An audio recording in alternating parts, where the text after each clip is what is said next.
Good afternoon. So I shall be talking about in today's presentation regarding management of cancer pain. I bring you greetings from India. I work in a place in a state of Uttar Pradesh, which is situated in the north of UP, India, which is also the land of Taj Mahal, that is Agra.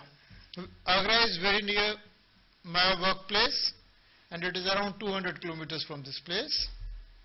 And I work in a tertiary care hospital by the name of Sanjay Gandhi Postgraduate Institute of Medical Sciences, Lucknow. And this is the photograph of the building where I work. Today I shall be talking about management of cancer pain with emphasis on interventions. Talking on intervention and role of intervention in management of cancer pain, it in itself is an immense topic. It is a huge topic, and dealing with this subject in the limited time period, I feel like this cowboy who has been asked to tame a bull from Switzerland. However, I shall try my level best. And today I shall be covering this topic under the following subheads. First of all, cancer pain, then when to go in for intervention in these patients, then what are the advantages of early intervention, then what are the modalities available with us, then something about neurolytic agents, various neurolytic blocks, and would also share with you our experience at SGPGI as regards to these blocks and procedures which we do.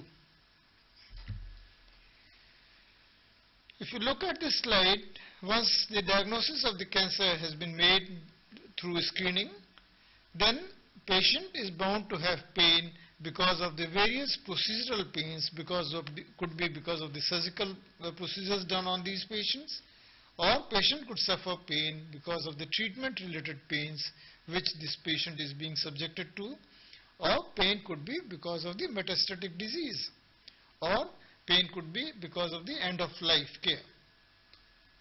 At times this pain, there could be remissions in this pain, and then there could be relapses in this pain as well, till the time patient expires.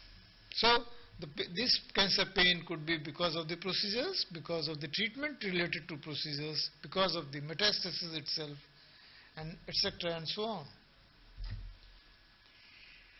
Cancer pain, if you look, it is defined as called as total pain, and total pain has got various components, like the cause of the cancer pain could be physical, cause of the cancer pain it could be emotional, it could be social, then there could be financial cause to the pain which the patient is suffering, then there could be spiritual cause as well. Why there are so many people, but why I am suffering from cancer, and thus the pain associated with it. And then another component of this cancer pain is psychological component. And all of these could be present at one time, or many of the components could be present in a patient at a given time. Then the treatment options for these patients are, these patients with the cancer pain could be put on pharmacological management, then they could receive radiotherapy for their management, then they are put on initially on opiates, or they could undergo surgery, then these patients need psychological support, and their other modality of treatment are adjuvants along with cancer, opioids and chemotherapy. So for the management of cancer pain, it has to be a multimodal approach and multi-pronged approach as well. Then you see that around 10 to 30% of the patients who fail to respond to oral therapy or medications respond favorably to interventions. It means, but intervention should not be considered as an adjuvant analgesic, not definitive pain relief treatment. So of all the options, intervention should also be taken as one of the modalities for the treatment of cancer pain. Now, coming to interventions, there could be two types of interventions. One, to begin with, one has to perform diagnostic block, which could be done with either with local anesthetics and with or without steroids. And once the response of the local anesthetic or the diagnostic block is response to the diagnostic block is seen, then subsequently one could plan for therapeutic or so-called permanent, though it is not permanent, but at times when people call it as permanent, and these options could be, we could perform chemical neurolysis in these patients, or one could cause cryoablation, then radiofrequency lesioning of the nerves causing pain, or there could be neurosurgical procedures could be done in these patients. And for assessment of pain, as you know, there is a scale known as visual analog scale, where marked from 0 to 10, where 0 is the minimal pain and or no pain, whereas 10 is the maximal possible pain which a patient could imagine. And on this the patient marks the intensity of pain which he or she might be suffering, and that is how we assess patient's pain. And this visual analog scale could be in English, could be any regional language, and so that the compliance of the patient and patient understands this scale comprehensively, and thus patient is able to respond to the scale and provide answers so that we can assess patient's pain.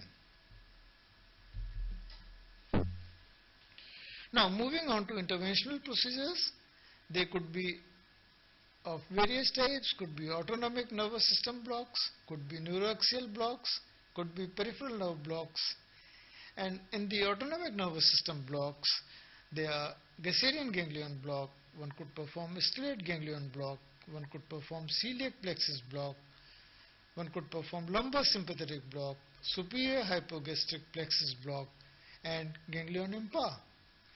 Whereas in the neurolytic axial blocks could be either by chemical neurolysis or by administration of opioids at that particular site. Moving to peripheral nerve blocks, C2, C3 nerve blocks could be done. Similarly, glossopharyngeal nerve blocks are being done. Then one could do trigeminal nerve block, and one could even perform intercostal nerve blocks. And how to increase our success rate? For that we need interventional aids, and these could be nerve stimulator, then one could use fluoroscopy, then one uses ultrasound and CT scan as well, depending on the availability and the expertise of the performer. At times one could even use two of these interventional aids, like one could simultaneously use a nerve stimulator with ultrasound. Now, moving to selection of patients. One needs to balance between indications and contraindications. Moving to indications, intervention should, this is not a rule of thumb, there are not very clear guidelines on this, but major indications are for intervention are when the life expectancy is more than 3 months, and when these patients are either opioid intolerant or because of the non-availability of opioids. And one of the most important indication would be availability of expertise and infrastructure for giving these interventions. Contraindications would be life expectancy less than 3 months. This could change. This is not fixed, depending on the, again, availability and expertise. Then the general condition of the patient. If the general condition of the patient is poor, these patients might not tolerate the intervention. So it's better not to do intervention in these patients. Then in patients with history of bleeding disorders, it is better to avoid doing intervention in these patients at that particular stage. And the success of intervention would again depend on the expertise of the person who is performing and on the availability of aids for the giving intervention like fluoroscope, CT, ultrasound. And prior to performing any blocks, it is permanent blocks, it is advisable to perform a diagnostic block and look for the response of the diagnostic block. And if the diagnostic block is successful, then only one should go in for therapeutic blocks. Moving to selection of patient. Proper history and examination is of utmost importance. We must know the disease status of the patient, his diagnosis, treatment, what they are taking, local recurrence, metastasis if any, what is the, as I was talking, in the indication and contraindication, life expectancy of the patient, what is the general condition of the patient, age, nutritional status, then what is the patient's performance scale, and other concomitant treatment which the patient is receiving at that point of time. Then moving to assessment of the pain is done by visual analog scale. We need to know type of pain, whether it is visceral, neuropathic or mixed, severity and duration of the pain. Then again, a very important thing is we must know about the pregnancy of the patient, because majority of these interventions at various centers are done under C-arm, and thus we are exposing our patients to radiation. And in case of pregnancy, if we come to know that the patient is pregnant, it's better not to use C-arm and use other aids to facilitate intervention. Then in majority of these blocks are performed in prone position, as you see. And if these blocks are to be done under prone position, we must ensure that patient is able to lie in prone position. Many a times if the patient is having ascites, severe ascites, mainly in cases of hepatobiliary malignancies or intra-abdominal malignancies, there are a lot of ascites there. And if patient is already decompensated, he or she is unable to breathe properly. And if you put this patient in prone position with lot of ascites, patient won't be able to lie down for the desired time, like maybe minimal 10 to 15 minutes as well. So it's better not to plan a surgery intervention in these patients in prone position and opt for a technique which could be done in supine position. And before moving to the performing of the procedure, one needs to take an informed consent from the patient. There should be proper counseling of the caregivers and the patient as well, and they should be explained about the procedures which we are going to do and complications associated with the procedure, along with the financial aspect of doing the procedure.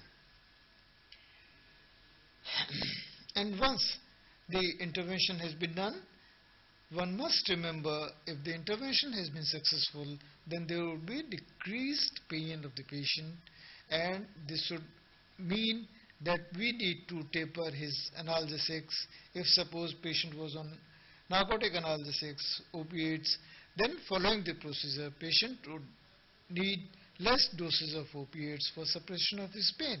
And if we forget to do that, then patient might land up into respiratory depression. So this is very important to remember. As we know that for prescription of analgesics, there is a ladder. WHO has come in year 1986, it came out with the first edition of WHO ladder. And the one which I am showing right now, then it was subsequently modified in the year 1990, and then again it was modified in the year 1996. The one which I am showing today, it is of the one which was modified in the year 1990. So this is the second version of the WHO ladder for intervention of analgesic ladder actually. So it has got 3 steps, as you see: step 1, step 2 and step 3. At step 1, when the patient has mild pain, they have to be put on non-opioids with or without adjuvant analgesics. If pain is mild to moderate pain patient is suffering, then because in the older ladder, that is of the 1986 ladder, the weak opioids have to be administered, and then they could be given with or without adjuvants or non-opioids. And in the step 3, the strong opioids with moderate to severe pain plus non-opioids and adjuvants plus minus. So in the 1990, they modified it to, it has been modified that here from weak and strong opioids, they have come out to opioids in both the situations. And in the 1996, it has been modified that, as you see in the 1990, that non-opioids have to be given. Now the latest modification of WHO ladder, and they have said that non-opioids may or may not be given. So that means for management of pain, there are 3 steps: mild pain, mild to moderate pain, and severe pain. And depending upon that severity of the pain, analgesics have to be increased, or from one analgesic, one has to move to a different analgesic.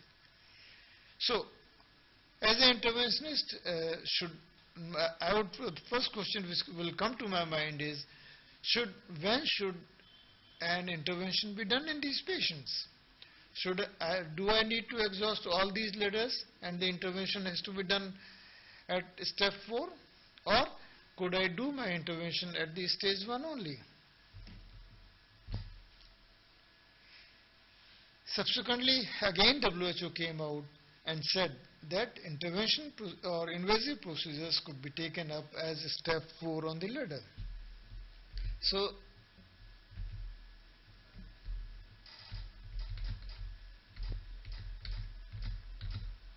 step 4 of the ladder. So that means by this I have to wait again to exhaust my 1, 2, 3 steps, and then only I could give intervention. But subsequently again they came out with a clarification that intervention is a 4th ladder, but it could be possible at any step. One could go do it is actually like an umbrella, and it, depending on the need of the patient and the expertise of the performer, it could be given at any step. Could be at step 1, could be at step 2, or could be at step 3, or could be at step 4. And they even said if one could give it earlier, it is even better. So that means there has to be some advantages of early intervention.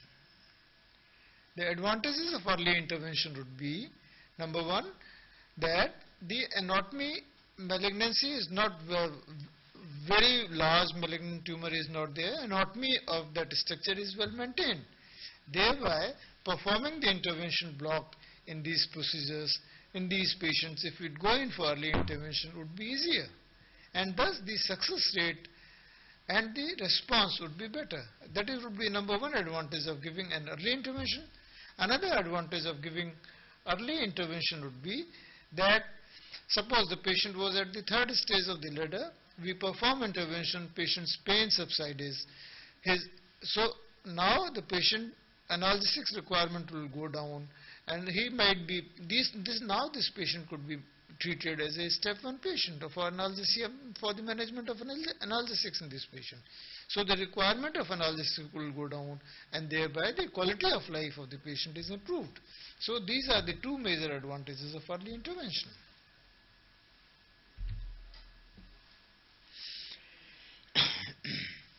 Moving to efficacy of interventions. In a study by Wong et al., they reported that there was a greater decrease in pain intensity with neurolytic celiac plexus block as compared to systemic analgesics. So they found that neurolytic blocks were better as they cause much more decrease in pain as compared to systemic analgesics. Similarly, Oliveira et al. Observed that neurolytic sympathetic celiac plexus block, superior hypogastric block, and lumbar sympathetic block decreased opioid consumption as well as improve the quality of life. So I think we are sufficiently convinced at this point of time that given the expertise and availability of infrastructure, intervention should be done early as it decreases the doses of the analgesics and as well as it causes increased in the quality of life of the patients. Now moving to what are the other options available with us for management of pain. One could be continuous subcutaneous infusion of opioids. It was in vogue in the earlier days, but with the advent of, and they were effective as well, but with the advent of newer techniques, drugs, cannulas, which could be left into the vein for longer period of times, and availability of patient-controlled analgesia and infusion systems, now continuous subcutaneous infusion of opioids is not done on regular basis. Then, intravenous infusion of opiates with patient-controlled analgesia. This is another modality of managing pain of these patients. But when do we need this actually? This is intravenous infusion of opiates when either the patient is unable to take analgesics, medications by oral, could be suffering from vomiting, diarrhea or paralytic ileus, or when there is a need to titrate patient's analgesics at a very short interval of time. Patient doesn't give us that much of time, is suffering from severe pain, then we could give them intravenous infusion of opiates, and subsequently these patients could be connected to patient-controlled analgesia. Now many a times we come across patients who on themselves, either they are illiterate, they don't want to use PCA, or they are not in a condition to use patient-controlled analgesia. Then in those situations, it could be given to the attendant of the patients or the staff nurses, or even the staff nurse and the attendant of the patient, who could press the patient-controlled analgesia button, and thereby patient can take the medication. The medication reaches to the patient, and thus patient is pain-free. Intraspinal analgesia is another modality of administering analgesic to the patients. Here the principle is that the opioids are administered in close proximity to substantia gelatinosa, and thus very low doses of analgesics are required, and thus very minimal side effects. And the biggest advantage of this technique is that there are multiple agents for multiple types of pain. Suppose the pain could be neuropathic, somatic and visceral. Depending on the type of the pain, we could choose the analgesic and thus manage the patient suffering. Then intraspinal analgesia could be either given spinal or via epidural route. Depends. If the expectancy is of more than 3 months, then one should go in for intrathecal therapy with subcutaneous implanted pumps. Whereas if the expectancy is less than 3 months, then epidural therapy should be instituted, and this should be connected to patient-controlled analgesia.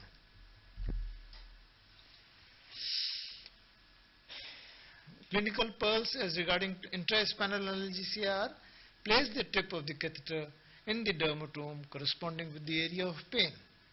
Then for somatic pain, one has to administer local anesthetic with opioids. For neuropathic pain, clonidine with opioids does wonders. Then, as we know that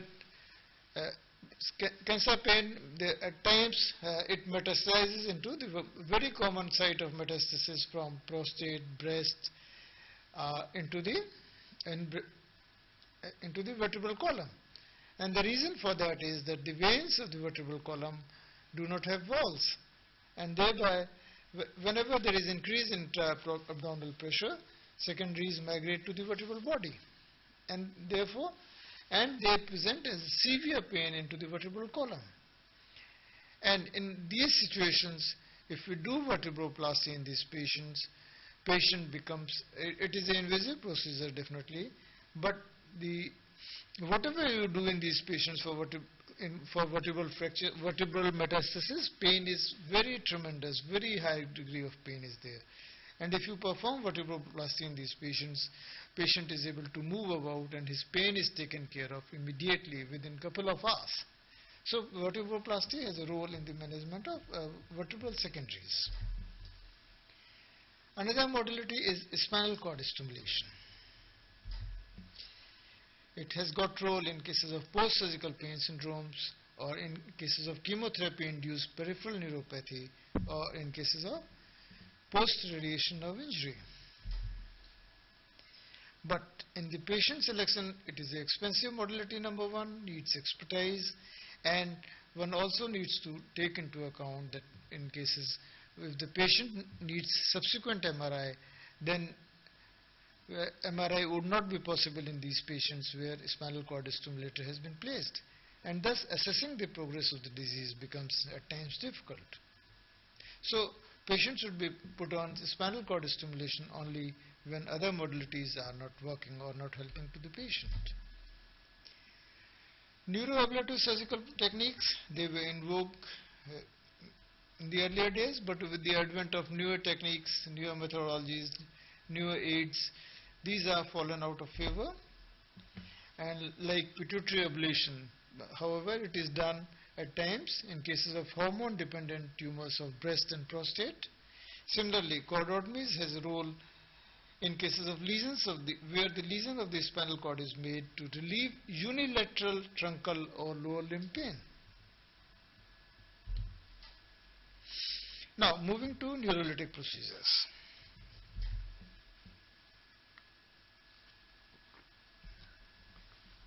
Indications are severe, intractable, persisting pain even after less invasive techniques. So, less invasive techniques have been done, but the pain is still persisting.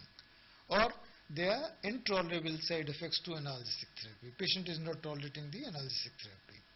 Or intrathecal pump has been ruled out because of the cost, because of the non-availability. There is advanced or terminal malignancy. Pain is localized and relieved by diagnostic block. We have given a diagnostic block and the response to diagnostic block is good. So, this is a patient for neurolytic block. There are no undesirable side effects with local anesthetics, and patient and his family have got realistic expectation. So, this is a proper candidate for neurolytic block. Limitations, but before giving neurolytic block, one should know that it has got its own limitation. Like, one must know and tell the patient that the quality of analgesia is less than that of local anesthetic block. So, that would be one point which patient needs to know. Then again, at times it is called as permanent block. Permanent lesion cut made and the permanent block is there. But it is not true. Duration of analgesia is limited and it is not permanent. Then if you do neurolytic block, as I was talking earlier, you need to regulate his analgesic medication. It needs time, patient's time, attendant's time, as well as physician's time and expertise. And the procedure could be associated with complications, long-term complications also, like weakness of function, ambulation, numbness, neuropathic pain, dysesthesia, skin ulceration, etc. And at times, the block might fail as well. So, these are the limitations of the neurolytic block which should be shared with the attendant and the patient as well. There are two types of neurolytic agents available. One is alcohol, commonly used, another is phenol.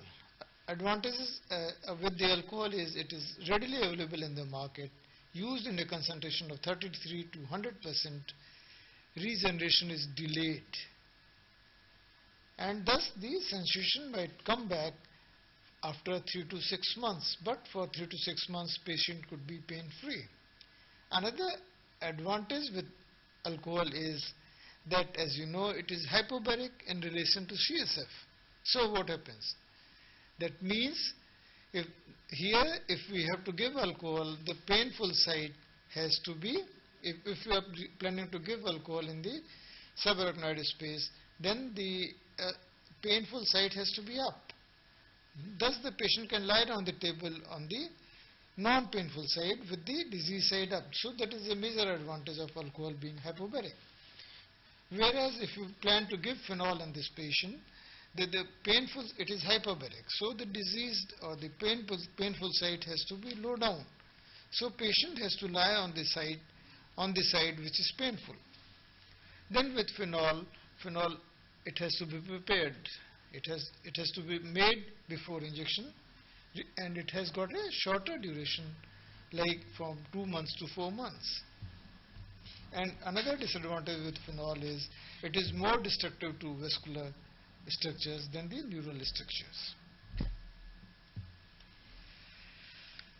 Another important point at this point would be to know where location of sympathetic blocks. But because for pain relieving, for neurolytic blocks, many a times we perform sympathetic blocks. So we need to know the position of the sympathetic ganglions, various ganglions, and all the time we have been told the location we have been studying, and most of the times we forget in the exams as well, where is the stellate ganglion situated, where is the celiac plexus situated, where is the superior hypogastric plexus situated, where is the ganglion impar situated. So here I would like to share with you that a rule of thumb which is very easy to remember is that suppose we talk of stellate ganglion block, of stellate ganglion.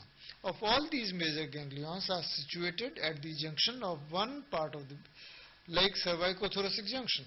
So stellate ganglion is situated at the junction of cervical with the thoracic. That means basically in front of the C7 and thoracic one. So at the junction of C7T1. Similarly, now if I ask where is the celiac plexus located, then celiac plexus is located at the junction of thorax with the lumbar. So it has to be in front of T12 and L1. Similarly, now if I talk about the superior hypogastric plexus block, it is situated at the junction of lumbar with the sacrum. So at the junction of L5S1. So in front of the disc between L5 and S1. Similarly, ganglion impar is situated at the junction of sacrum with the coccyx. So this is how it's become so simple to remember the location of sympathetic ganglions. Then various autonomic blocks, neurolytic blocks. Suppose the stellate ganglion is done in cases of head pain or limb pain, upper limb pain. Gastrin ganglion block in cases of trigeminal neuralgia or facial pain. Celiac plexus block in cases of pancreatitis, abdominal pain, visceral cancer pain, etc. Lumbar sympathetic in cases of lower limb pain. Hypogastric plexus block for perineal, pelvic and lower limb pain. Whereas ganglion impar in cases of perineal pain or rectal pain. So just to touch upon celiac plexus, indications are cancer, stomach, pancreas, gallbladder, liver, duodenum, bile duct, acute pancreatitis and chronic pancreatitis as well. And complications could be done with 100% alcohol or 50 to 100% alcohol. Various techniques: posterior approach, transaortic approach, endoscopic. Suppose the patient is suffering from ascites, cannot lie prone, it's better to do celiac plexus block with ultrasound guided celiac plexus block, which would be done from the anterior side of the patient, abdomen. The other approach is for the patient has to lie prone. The conventional teaching is like patient lies prone, classical approach, 7 centimeters from the midline, at the lower border of T12. You make a mark out here and direct your needle towards the junction of T12L1. This way.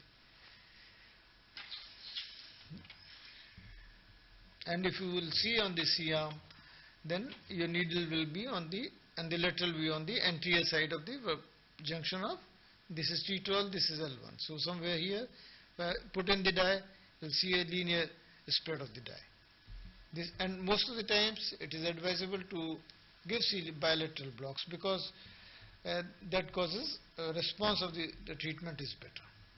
And if you will see on the AP view, then you will find that the spread of the dye is in front of the vertebral bodies. Then Eisenberg performed a meta-analysis where 24 studies were performed as regards to celiac plexus, and they found that the 89% had a good to excellent results beyond 3 months, with side effects, and that too which were very transient. Similarly, stellate ganglion block, it is performed in cases of post-mastectomy pain, phantom limb pain, vascular pain in the upper limb, or CRPS. And the disadvantages with this could be Horner syndrome, and the complications associated are intravascular injection into the vertebral artery, recurrent laryngeal nerve block, or phrenic nerve block. Moving to superior hypogastric plexus block, it is technically more difficult. As I was talking, all these sympathetic blocks have to be given bilaterally because they are on the two sides, and here one has to enter between at the junction of L5 and S1. So this is how the needle has to go. And there was a study done by De Leon who included 26 patients of colorectal and GI cancers, and they did bilateral superior hypogastric block with 8 ml of phenol on both sides, and they found that the dosage requirement of morphine was reduced, and there was marked improvement of VAS. Pain reduced came down to 4, and there was a good response up to 6 months of follow-up. As you can see here, the sympathetic chain of the both sides merges at the junction of sacrum with the coccyx, and that is known as Ganglion Impar. And so for Ganglion Impar, one has to give one intervention only, and one has to block from one side only.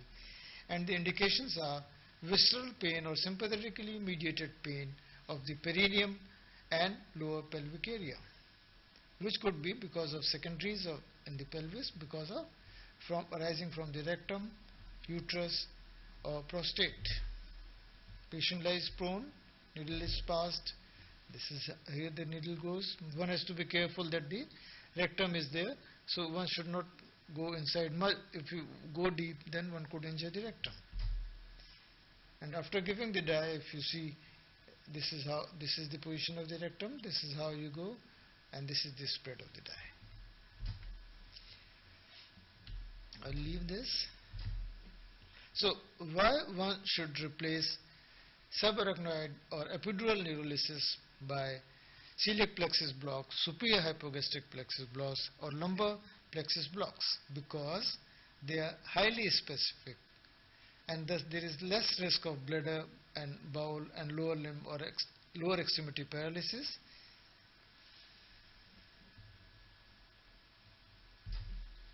And this is our experience as regarding to various intervention procedures since we started these in the year 2009. Until date, we have done 20 stellate ganglions, celiac plexus 106, lumbar sympathetic 36, superior hypogastric 16, ganglion impar 33, Gaussian ganglion blocks 18, glossopharyngeal nerve block 16, lesser and greater occipital nerve block 3 cases. We have done 8 vertebroplasties and 1 kyphoplasty. So to conclude, interventions are not to be used as last modality. They are helpful, greatly helpful in enhancing the quality of life of patients and decreasing their pain and consumption of analgesics. And following intervention, one must remember to decrease the doses of opiates. Here you can see this patient, this person, he doesn't have a limb, but he thought that he's the father of this child, and his child was asking, "Father, I want to learn cycling." And this father decided, despite his inability, he decided that I would teach my son how to cycle. And so he's able to do that. So once we decide that we are going to do something and we are convinced, we can do it. And this is what, never say that we can't do anything for this patient at this condition, but because if you think and decide to help the patient, something or the other will come up by which we can help the patient suffering, minimize patient suffering. Thank you. Thank you so much.